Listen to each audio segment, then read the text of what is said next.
Ya gizliyəlik ətib gedib səni mənə dəyişdi.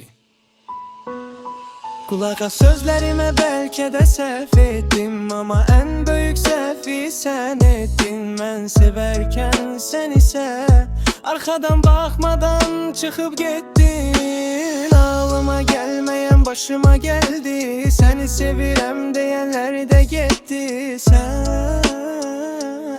gittin kimi? Belki de sevgimi koydum qırağa, sen koyduğun kimi?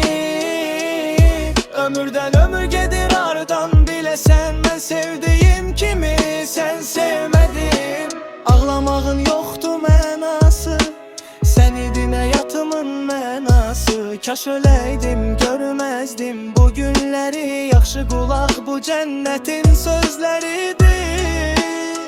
Necə ki indi atıp gedib seni mənə dəyişdiyin. Ne oldu, sevmir mi indi saxta seni seven?